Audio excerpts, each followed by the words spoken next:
오늘 하나님의 말씀은 마태복음 26장 17절에서 19절의 말씀을 다 같이 합독하겠습니다. 무교절의 첫날에 제자들이 예수께 나와서 가로되 유월절 잡수실 것을 우리가 어디서 예비하기를 원하시나이까? 가라사대 성 안 아무에게 가서 이르되 선생님 말씀이 내 때가 가까웠으니 내 제자들과 함께 유월절을 내 집에서 지키겠다 하시더라 하라 하시는데, 제자들이 예수의 시키신 대로 하여 유월절을 예비하였더라. 아멘. 자, 유월절 우리가 많이 듣던 겁니다. 또 잘 아는 겁니다. 구약에는 어린 양의 새끼로 유월절 지키면서 출애굽을 한 가장 큰 사건이 구원의 사건이 기록되어 있고, 신약에서는 유월절 양이신 예수 그리스도가 유월절 양으로서의 유월절을 지키시는 이 사건이 오늘 본문에 기록되어 있습니다. 자, 유월절이라는 것은 이스라엘에게 대명절이에요. 왜 그러냐? 구원받은 날이기 때문에. 자, 그런데 오늘날 우리는 구원받은 날이 언제인지 잘 몰라요. 다 두리뭉실해가지고 그래서 그 큰 명절을 우리는 지킬 수가 없어요. 그래서 감사주의를 뭐 이렇게 해서 지키는데, 그래서 이 애굽이란 나라에서 구원받은 건데, 애굽은 세상을 상징하는 것이에요. 그래서 세상에서 구원받는 것을 말하는 거지만은, 사실 유대인들은 그래서 세상에서 구원받았다라고 지금도 자부하고 말하고 있습니다. 그러나 이것은 실제가 아닌 하나의 상징적이고, 실제라는 것은 바로 하나님의 어린 양으로 오신 예수 그리스도를 통해서 그것이 실제가 되어 있다는 것은 우리가 잘 알고 있는 것입니다. 그래서 십자가 사건을 통해서 하나님의 역사가, 또 구원의 역사가 만방에 선포되는 이런 위대한 역사를 우리는 체험하고 구원받은 자로서 오늘 이 말씀을 들을 때 과연 구원만 받은 걸로 끝이 나는 것이냐? 자, 이걸 한번 생각해 볼 수가 있습니다. 그렇다면 유월절에 대한 의미에 대해서 두 가지가 있는데, 첫째가 보면은 출애굽기 12장 7절 이하의 말씀을 보면은 자, 그 피로, 양의 피입니다. 어린 양의 피로 양을 먹을 집 좌우에 문설주와 임방에 바르고 그 양의 피를 받아가지고 집에 바르는 거예요. 문설주나 그 문 쪽에.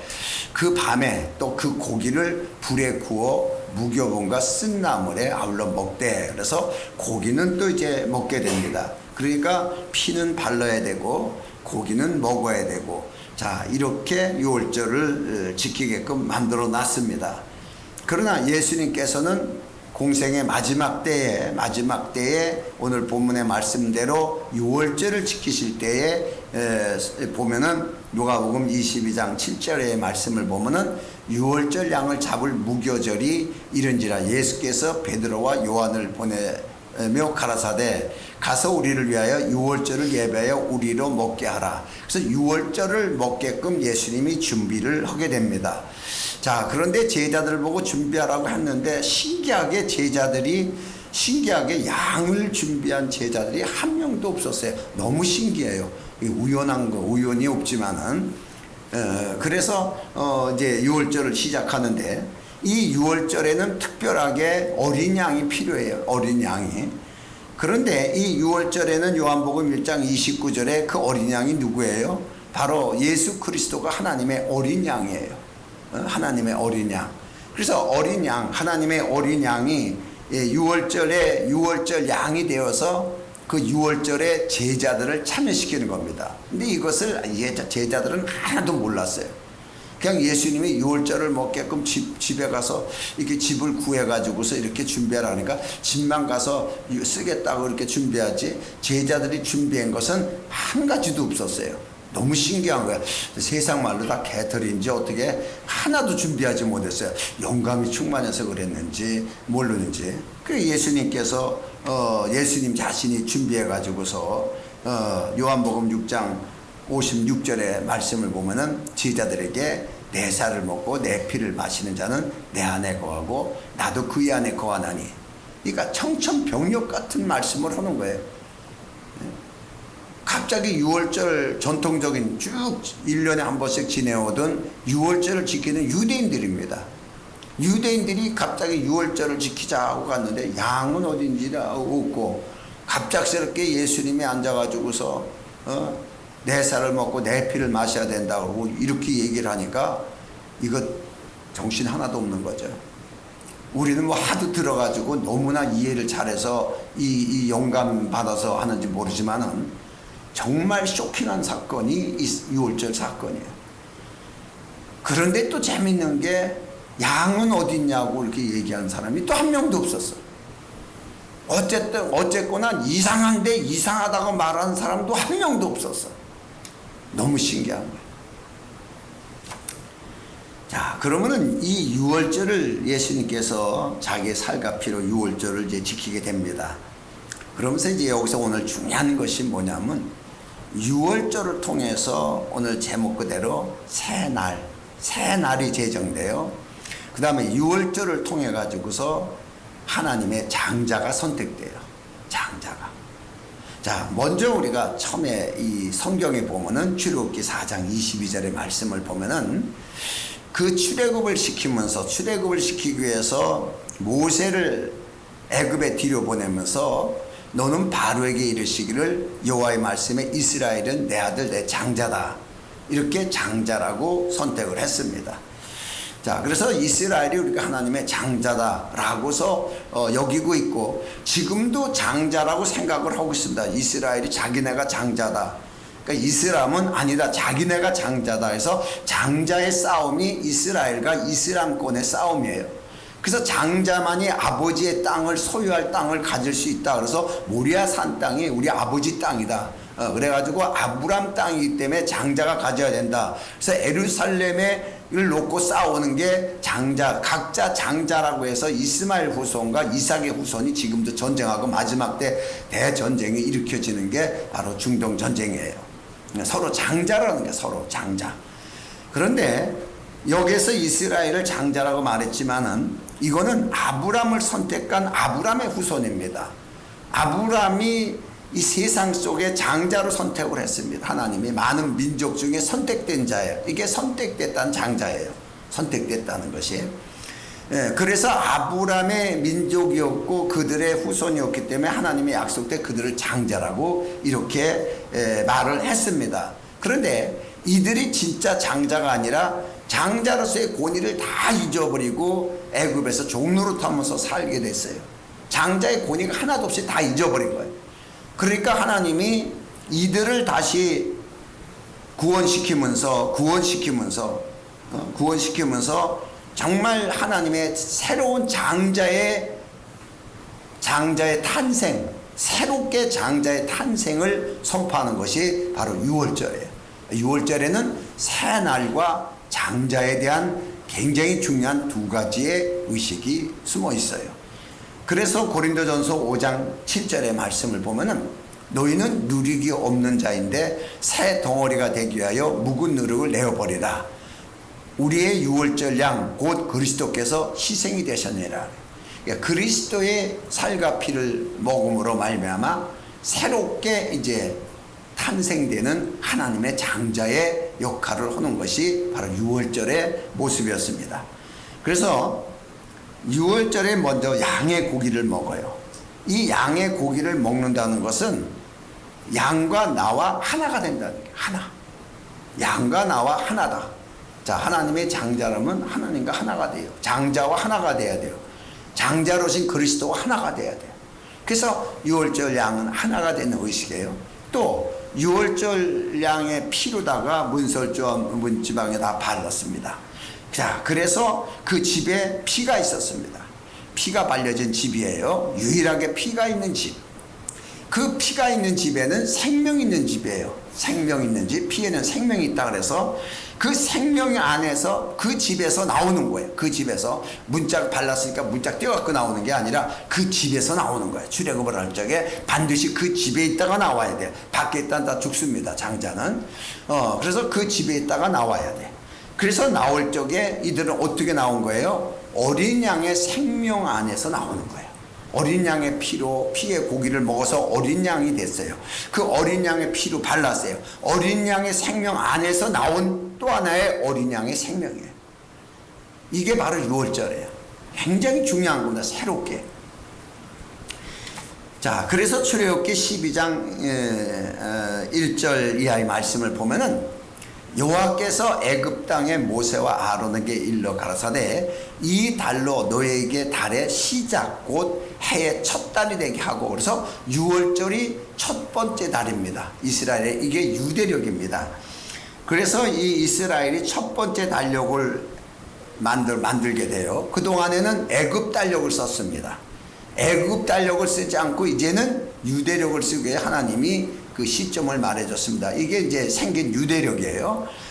그래서 첫 날 그리고 첫 장자 요 개념이 이 유월절에서 이루어지는 거예요. 유월절에서. 그래서 이 당시에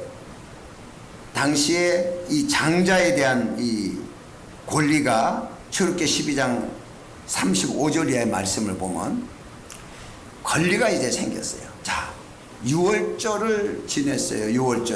그 6월절에 양과의 하나가 돼요. 한 몸을 이뤘어요. 자, 그 다음에 어떻게 해요? 양의 집에서 나와서 하나님의 새로운 장자예요. 이 장자에게 하나님이 첫 번째 권리를 줘요. 첫 번째 권리. 이 권리가 출애굽 12장 35절의 말씀인데, 이스라엘 자손이 모세의 말대로 하여 애굽 사람에게 은금 패물과 의복을 구하매 여호와께서 애굽 사람으로 백성에게 은혜를 입히게 하사 그들이 구하는 대로 주시게 하심으로 그들이 애굽 사람의 물품을 취하게 하였더라. 자, 이 세상에서 얻는 겁니다. 여러분이 하나님의 장자의 권리는 어때요? 세상에서 얻는 거예요. 하늘에서 떨어지는 게 아니에요. 세상에서 얻을 수 있는 권리가 생긴 거예요. 이 권리를 가지고 가나안까지 또 가는 거예요. 가나안까지도. 그런데 이 가다가 광야에서 이 권리를 다 박탈당하고 잃어버린 거예요. 여전히 권리가 있었는데 이 권리를 다 소멸시켜버린 거야, 스스로가. 이게 이제 문제가 된 거죠. 구원받은 자는 세상의 물건을 취할 수 있는 권리가 있다는 거예요. 이 하나님의 장자만. 세상에 대한 장자란 얘기예요. 세상에 대한 장자. 또 하나님에 대한 장자. 바로 하나님 아버지의 것을 가질 수 있는 장자, 세상의 것을 가질 수 있는 장자. 이게 장자들에게 주시는 첫 번째 권리가 세상의 물질을 취하는 거예요. 이건 우리가 꼭 필요한 거고 이스라엘 백성들도 꼭 필요한 거예요. 장자 되자마자 그냥 다 취하게 만들었어요, 하나님. 난 너무 이 구절을 좋아해요. 자, 그래서 성경을 보면은 역대상 29장 11절의 말씀을 보면은 여호와의 강대하심과 권능과 영광과 이김과 위엄이 다 주께 속해 싸우니 그래요. 천지에 있는 것이 다 주의 것이로소이다. 여호와여 주권도 주께 속하여 싸우니 주는 높으사 만유의 머리이십니다. 이렇게 기록하고 있어요. 여기서 만유의 머리라는 것은 주권자라는 뜻이에요. 주권자라는 뜻이에요. 그래서 이 장자가 어떤 주권이 있냐 그러면, 자, 아버지 주권이에요. 우리 하나님 아버지가 이런 주권을 다 가지고 있어요. 만유의 주권을 다 가지고 있어요. 그런데 하나님의 장자로서의 이스라엘을 지금 선택해서 유월절 통해서 나오는 거예요. 자, 그렇다면은 장자의 어떤 능력이 있냐? 장자가 이것이 창세기 49장 3절에 기록되어 있는 말씀으로, 자, 루벤이 이제 축복을 받게 되는데, 루벤아 너는 내 장자여 나의 능력이여. 잘 드세요. 나의 능력이여. 내 장자인데 장자는 어때요? 나의 능력이여. 나의 기력의 시작이라. 위강이 초동하고 권능이 탁월하다. 이 뜻이에요. 근데 이렇게 주려고 했다마는 너는 문제가 있어가지고 비라를 건드리는 바람에 이것 때문에 장자에서 탈락이 돼요.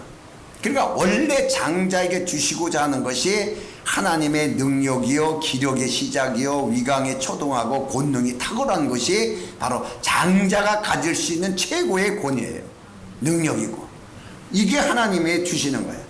그래서 기력이라는 것이 하나님의 능력의 시작이라는 거예요. 그러니까 내가 시작하면 하나님의 능력이 시작하는 거예요. 내가 움직이면 하나님이 움직이는 거예요. 내가 뭘 하면, 그러니까 모세를 통해서 그 일을 시작할 때 모세가 말하면 하나님이 즉시 이루시고, 모세가 뭐 손들고 뭘 해도 그냥 홍해를 갈라버리고 하나님이 하시는 거예요. 이게 장자의 기력이에요. 놀라운 역사를 오늘 보면서, 오늘 말씀을 통해서 여러분 자신이 하나님의 장자라는 것이 믿어지거들랑 이 사실은 동일하게 우리에게 주시는 선물이라는 걸 믿으시 바랍니다. 누구에게나, 장자에게나. 그래서 위엄과 권능의 시작이다. 네가 움직일 때마다 모든 권위가 드러난다. 피조물들이 모두가 정복된다. 이런 뜻이에요. 그런데 루벤이 이제 결국은 장자권이 박탈됨으로써 이것을 얻지 못하게 되고 장자권이 분산돼 버렸습니다. 장자권이. 그래서 이 장자권, 이것을 가진 자가 하나도 없었어요. 유대인들에게는 전통적으로 유대인들의 가족 단위적 장자의 이것만 내려왔지 실제의 권위를 가진 자들이 없어요. 다 나눠져 버렸습니다. 장자권이. 그래서 이제 장자의 실제가 과연 누구냐 그러면은 고린도전서 11장 3절의 말씀을 보면은, 그러나 나는 너희가 알기를 원하노니 각 사람의 머리는 그리스도요. 남자의 머리는, 각 남자의 머리는 그리스도요. 여자의 머리는 남자요. 그리스도의 머리는 하나님이시라. 자, 그러면 그리스도가 누구예요? 하나님의 장자예요. 그리스도가 하나님의 장자라는 거예요. 모든 권리를 가졌다는 거예요. 모든 권리. 하나님의 모든 권리.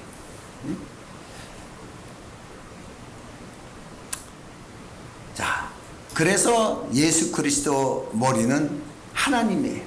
하나님의 장자로 그리스도가 하나님의 아들로 이 땅에 오시게 됐어요.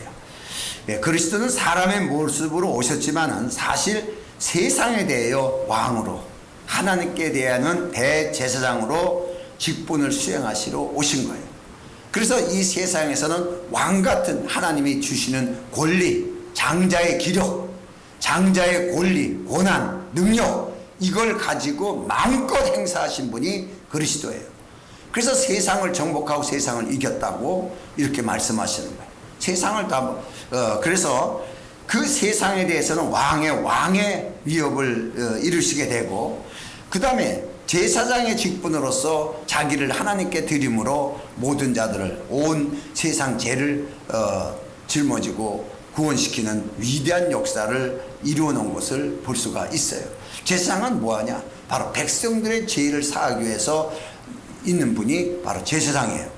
그래서 대제사장은 뭐냐? 백성들이 아니라 이스라엘 나라의 죄를 사함받기 위해서 진행하는 것이 대제사장이에요. 그럼 그리스도는 뭐냐? 대제사장 중에 대제사장으로서 온 인류의 죄를 싸그리다 사함받기 위해서 오신 제사장 중에 대제사장이 바로 그리스도예요. 그래서 세상 죄를 다 짊어지고 십자가에서 도말시켜버리는 거예요.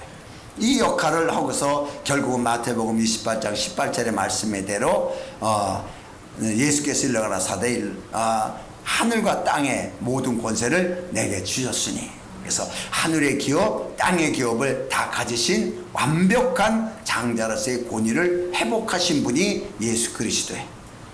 그래서 장자로 오셨어요. 세상에 사람이 낳은, 흙에서 낳은 자를 장자로 세웠더니 장자 구실을 할 수가 없어 다 박탈당했어. 그래서 다시 하늘의 장자로서 그리스도가 오신 거예요.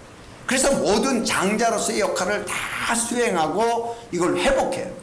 완벽하게 회복해 시켜놨습니다. 그래서 골로새서 1장 18절의 말씀을 보면은, 그는 몸인 교회의 머리라. 그가 근본이여 죽은 자 가운데서 먼저 나신 자니 이는 친히 만물의 으뜸이 되려 하심이요. 이렇게 써 있어요. 만물의 으뜸이란 말은 만물의 머리, 만물의 통치자, 이런 뜻입니다. 지금 이 모든 만물을 통치하시는 분은 우리 같이 지금 하나님 아버지, 예수님 이러고 막 두 가지를 찾는 분들이 있어요. 우리는요, 성경을 가만히 보면 우리 주 예수 그리스도 이렇게 써 있어요. 주, 그가 통치자라는 거예요. 누가? 예수 그리스도. 만물을 통치하시는 주가 바로 예수 그리스도라는 거예요. 자, 이렇게 예수 그리스도에 대해서 통치자로서의 말씀을 했어요. 그럼 통치자가 누구냐? 만물을 통치하시는 예수님이 만물을 통치한다. 자, 여기까지는 다 인정을 해요. 근데 만물을 통치하신다는 이 의미가 무슨 뜻이냐 그러면은, 자, 로마서 9장 5절의 말씀을 보면은, 조상들이 저희의 것이요 육신으로 하면 그리스도가 저희에서 나셨으니 저는 만물 위에 계셔, 만물 통치자예요. 만물 위에 계셔 세세토록 찬양을 받으실 하나님이시라. 놀라운 얘기예요. 이 복음의 핵심은요, 예수 그리스도, 사람으로 오셔서 십자가를 통해서 죽으시고 부활하신 예수 그리스도, 그가 하나님이시라는 거예요. 이게 너무 중요한 거예요. 이게. 이렇게 얘기하면 이단이라고 난리치고 눈을 부릅뜨는 사람들이 있으니 이 사람을 목사라고 말해야 될는지 목사라고 말해야 될는지 아니면 사기꾼이라고 말해야 될는지 알 수가 없는 게 지금 시대예요. 너무나 예수에 대해서 너무 모르는 사람들이 많다는 사실이에요. 자, 계시록 21장 5절의 말씀을 보면은, 보좌에 앉으시니가 가라사대 보라 내가 만물을 새롭게 하노라 하시고 또 가라사대 이 말은 신실하고 참되니 기록하라. 그 만물을 새롭게 하시니가 누구예요? 보좌에 앉으시니. 보좌에 앉으신 이가 누구예요? 예수 그리스도. 그가 곧 하나님이세요. 삼위일체 일체로서의 하나님이신 거예요. 삼위에 대해서 한 부분 3분의 1이 하나님이 아니라 일체. 일체는 성령도 일체가 없고 성부도 일체가 없어요. 일체가 유일하게 있는 분은 그리스도예요. 그러니까 그리스도 안에 하나님 아버지는 영원히 하나로서 존재하고 계시고, 그리스도 안에 성령이 함께 계시고. 자, 여기에 대해서 뭔 얘기를 해요? 신학적으로 구별할 필요가 없는 거예요. 자, 그래서 문제는 만물도 새롭게 하고 하나님의 아들들도 새롭게 해줬어요. 그래, 만물을 새롭게 했다고 선포하신 거는 보좌에서 만물을 내가 새롭게 했다고 선포했어요. 이건 뭐냐? 아담이 타락될 때 만물이 다 타락되어 버렸어요. 그래서 타락된 사람들, 타락으로 산 사람들에게 만물이 복종하면서 만물이 복종하고 내주게 돼 있어요. 그 타락된 자들이 먹고 마시고 사는 일에 훨씬 더 잘 사는 거예요. 만물이 거기에 복종됐다고 나와요. 그런데 이제는 하나님이 방법을 달리하신 거예요. 이제는 만물을 새롭게 하시고 하나님의 장자를 세웠어요. 하나님의 장자를 세웠어요. 그러고 나서 이 만물이 새롭게 된 만물들은 어떤 생각을 가지냐 그러면은, 로마서 8장 19절의 말씀대로 피조물들이, 이건 새롭게 된 피조물이에요. 새롭게 된 피조물들이 고대하는 바는 하나님의 아들들이 나타나는 것이니라. 이게 다른 거예요. 하나님이 완전 세상 질서를 완벽하게 다 바뀌어버린 거예요. 만물의 질서, 사람의 질서까지도 완전히 그리스도로 인해서 싹 바꿔버린 거예요. 그러니까 모든 중심이 시작과 끝이 그리스도예요. 이 사실을 보면서 우리가 정말 하나님의 아들로 세상의 권위를 나타내고 세상 가운데서 하나님의 뜻을 이루고 우리의 필요한 것을 모두 거둬들일 수 있다면 너무나 행복한 삶인데, 그러기 위해서는 성경은 지적하고 있어요. 골로새 3장 9절의 말씀을 보면은, 너희가 서로 거짓말을 말아 옛사람과 그 행위를 벗어버리고 그래요.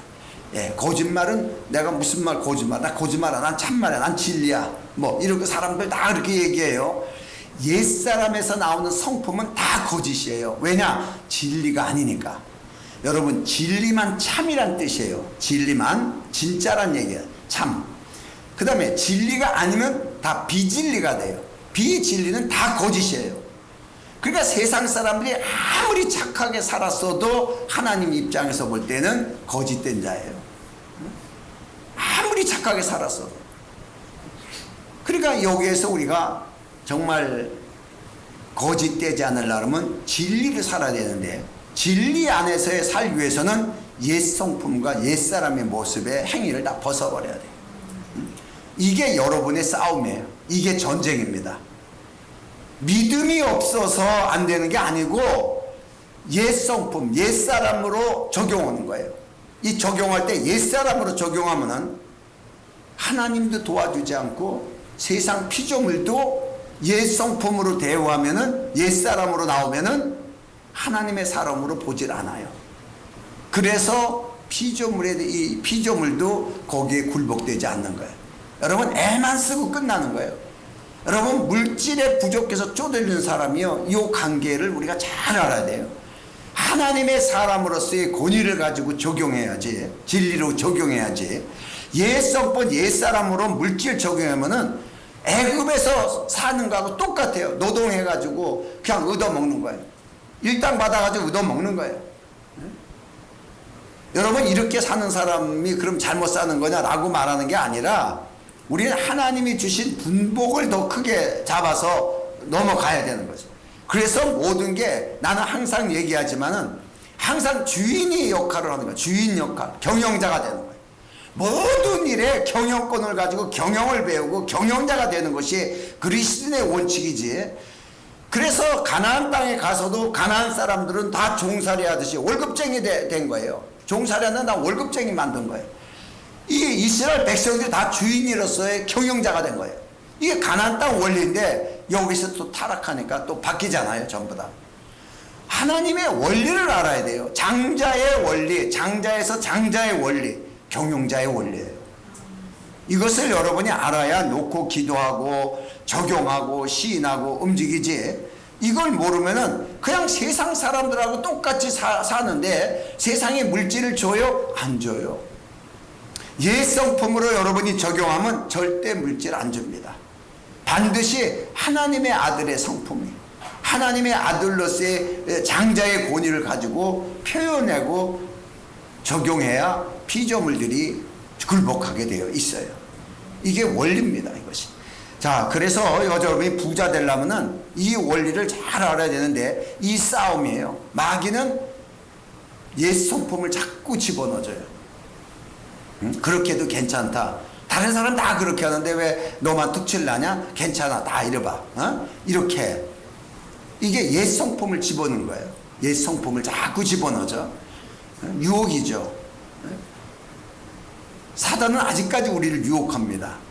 그런데 하나님은 진리를 얘기해요. 진리를 해서 옛 성품이 들어온 걸 다 막아라. 들어왔다면 다 벗어버려라. 그거 벗어버려라. 옷 벗듯이 아예 벗어버리라는 거야. 아예 새 사람이 돼서 나타나야 피조물들이 굴복된다 라고 말씀을 하고 있습니다. 그래서 베드로 후서 2장 19절의 말씀을 보면은 왜 옛사람을 가지고 못 이기냐 그러면은, 저희에게 자유를 준다 하여도 자기는 멸망의 종들이니, 그러니까 우리에게 거짓말하는 거야. 이렇게 해도 잘 먹고 잘 살 수 있어, 이렇게 해도 다 잘 돼, 이렇게 해도 부자 될 수 있어 라고 말하는 거예요. 그런데 자기는 어때요? 멸망의 종이니, 진자예요. 그럼 누구든지 진자는 이긴 자의 종이 됩니다. 그래서 우리가 마귀 유혹을 들어가면 진자가 되는 거예요. 마귀 유혹에 넘어가면 내가 진자가 돼요. 진자가 되고, 진자가 되면 옛 성품에 속해버려요. 그럼 마귀의 유혹을 벗어나면 이긴 자가 되고 하나님의 성품에 속해요. 그러면 당연히 피조물이 굴복돼요. 이 원리입니다. 나는 초신자 때 이 원리를 깨달았어요. 진자는 이긴 자의 종이다. 그래서 절대로 하나님 앞에 기도하고서 물질에 절대로 종노릇하지 않기를 바랬고, 그래서 생활했고, 다음에 목사가 돼서도 절대로 물질에, 목사들이 교회 개척하고 물질 어려워가지고 난리를 치는데 절대로 물질에 지배받지 않기 위해서 물질을 잔인하게 하나님 앞에 내놓는 이런 것을 이 말씀을 통하여 배우게 되고 깨닫게 됐어요. 그래서 당연하게 그렇게 했어요. 당연하게 하나님의 약속대로 건너오게 돼요. 권리를 건너오게 됩니다. 그런데 여러분은 이게 쉽지 않아요. 그런데 쉬워요. 왜 쉽지 않냐? 옛사람의 생각으로다가 내 말씀을 듣고서 재고 있다면은 절대로 여러분은 진리가 아니에요. 그러나 이 말씀을 듣고 진리를 적용해야 되겠다고 말한다면 여러분은 바로 하나님의 사람으로 바르게 적용할 수가 있어요. 그래서 새 사람으로서의 장자를 주시기 위해서 어떻게 해요? 내 살과 피를 못 꺾으면서 그리스도와 연합시키는 거예요. 그리스도 하나 된 믿음의 장자. 그래서 언제나 그리스도가 이긴 자이기 때문에 세상을 내가 이겼다고. 왜 세상을 이겼다? 마귀를 이겼다 안 하고 세상을 이겼다 그러죠? 세상을 이긴 거예요. 그래서 세상은 우리에게 굴복당하게 돼 있어요. 세상에 있는 것이. 왜? 그리스도와의 하나가 됐으니까. 요 적용을 옛사람을 적용하지 말고 하나님의 사람으로 적용해라. 난 이걸 여러분들한테 불이익을 당해도, 사람들한테 불이익을 당해도 반드시 하나님의 사람으로서의 적용을 하면은 반드시 여러분이 승자가 됩니다. 자, 그래서 요한일서 5장 4절에도 대저 하나님께로 난 자마다 세상을 이기니라. 세상을 이김은 이것이 우리의 믿음이라 그래요. 자, 하나님께로 난 자가 누구예요? 하나님의 장자예요. 하나님의 장자만이 세상을 이긴다는 거예요. 그럼 그리스도를 통해서 거듭난 자가 누구예요? 하나님의 장자예요. 이 장자의 권리가 있다는 걸 우리가 알아야 돼요. 이 장자의 권리가 이런 걸 모르면은, 장자의 권리가 하나님의 기력이, 하나님의 능력이요, 하나님의 권위의 시작이다, 요것만 들어도요 엄청난 축복이에요. 뭐 물리적인 복을 달라고 할 게 아니에요. 그게 다 네 것이라는 거예요. 백화점 하나 주세요. 네, 아니 백화점 말고 그 나라가 다 네 거야 라고 말한다면 뭐라 그럴 거예요? 엄청난 권리를 주셨기 때문에 너무나 커가지고 우리가 이걸 믿지 못하고 쪼개가지고 요것만 달라고 그러는 거예요. 하나님의 기력이라는 거예요. 장자의 기력. 난 이걸 성경을 보면서 와, 장자가 이런 큰 축복을 받은 자구나. 달라는 게 아니에요. 받은 자예요. 장자는 이 축복을 받은 자예요. 네? 참 이런 말씀을 통해서 난 볼 때마다 아, 정말 복받은 자구나. 이게 실질적으로 시되고 일어나는 거예요. 그래서 조금 전에 옛사람의 성품을 벗어버려라 그래요. 그리고서 또 하나 중요한 것이 히브리서 10장 39절의 말씀을 보면은 우리는 뒤로 물러나 침륜에 빠질 자가 아니요 오늘 영혼을 구원함에 이르는 믿음을 가진 자라. 뒤로 물러가는 게 아니라는 얘기예요. 그러면 옛사람이 되면은 뒤로 물러나게 돼요. 왜냐? 적용받아야 돼요. 세상 환경에 다 적용받아요. 옛사람이 되면. 옛사람 안에서는요 구원받지 않고 바로 왕의 지배 안에 있는 거예요. 새 사람이 될 때 장자가 되면 바로 왕에서 벗어난 거예요. 여러분이 하나님의 아들이면 세상 왕에게 벗어난 거예요. 세상 환경에서 벗어나 버린 거예요. 그런데 옛사람이 되면 다시 세상 환경 안에 갇히는 거예요. 그래서 광야에 있는 열 정탐꾼이 세상 환경으로 갇혀버리잖아요. 다시 애굽으로 돌아가야 되겠다. 뒤돌아가자면 뒤돌아가요. 뒤돌아가는 건 어디로 갇히는 거예요? 애굽 왕을 왕으로 섬기는 거예요. 하나님의 왕이 아니에요.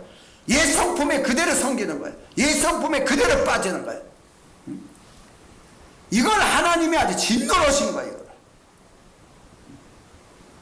다 죽여버리려다가 그냥 그래도 봐주면서 광야에 40년 동안을 갖다 그걸 그렇게 살다 끝나버리는 이런 비참한 이런 예수쟁이 되지 말고 정말 기업을 얻는 2026년도가 되기를 다시 한번 축원합니다. 여러분의 생각과 말씀에 근거한 적용이 가장 중요한 것이에요. 이런 믿음의 적용이 어디에서도 여러분의 말에 권위가 있고 권리가 있어요. 그래서 이 뒤로 물러난다는 것은 금일에 영향을 받고 위축되다 이런 뜻이에요. 어떤 일을 만나도 그 일에 영향을 받고 위축되는 것은 내가 뒤로 물러나는 것이에요. 우리는 물러나는 자가 아니에요. 언제나 우리의 길이 되시고 진리가 되시는 그리스도께서 열어놓은 길을 보는 거예요. 열어놓은 길을 보는 거예요. 막혀진 요단강을 보는 게 아니라 열려진 요단강의 길을 보는 거예요. 막혀진 여리고성을 보는 게 아니라 무너진 여리고성을 보는 거예요. 보는 눈이 달라지는 거예요. 하나님의 사람으로서의 그 열려진 길을 보는, 막힌 것을 보는 게 아니라 열린 길을 보는 것이고, 안 되는 것을 보는 게 아니라 되는 것을 보는 것이에요. 이게 믿는 사람들의 권리요, 장자의 권리요, 하나님의 기력이라고 능력이라고 말씀하셨어요. 그래서 이 교회는 만물의 주관자이신 예수 그리스도의 지체들이 모인 것이에요. 그게 교회예요. 에베소 1장 21절의 말씀인데도 또 만물을 그 발 아래 복종케 하셔지고 그를 만물 위에 교회의 머리로 주셨니라. 교회는 그의 몸이야. 몸. 그러면 교회의 머리, 그의 몸이야. 하나예요. 하나. 교회와 그리스도는 하나예요. 하나로서 교회를 통하여 만물을 통치하시고 지배하시는 거예요. 그러니까 교회가 만물을 지배하는 거예요. 하나님의 장자권이에요, 이것이.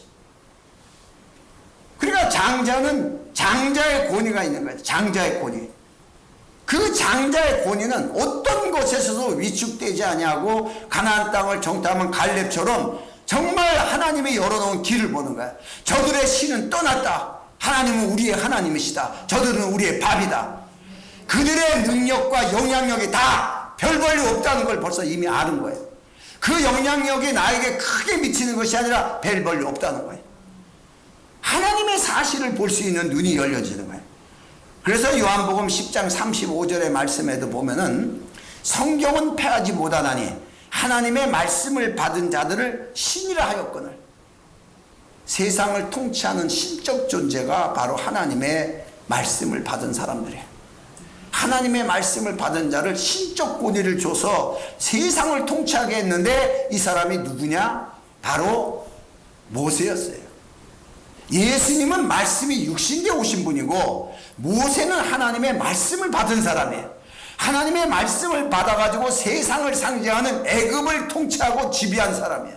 할렐루야. 이게 우리들이 할 일이란 말이에요. 우리들이 하나님의 말씀을 받는 우리들이 세상에 대해요. 그래서 하나님의 말씀만을 받은 것이 끝나는 것이 아니라 하나님의 장자가 바로 교회예요. 언제나 장자의 권리를 가지고 하나님의 말씀을 기초로 하여 적용할 수 있다면 언제나 물질을 지배하여 하나님의 뜻을 이룰 수가 있습니다. 이런 믿음을 가지고서 새해도 항상 어떤 일을 보고서 추춤하거나 이런 일이 왜 일어나냐고 또 이런 데 위축당하지 말고 항상 길을 보는 눈이 열려지고 말씀을 들을 수 있는 귀가 열려지고 하나님의 말씀으로 진리를 시인하고 인정하는 여러분의 입술이 되기를 예수의 이름으로 축원합니다. 기도합니다.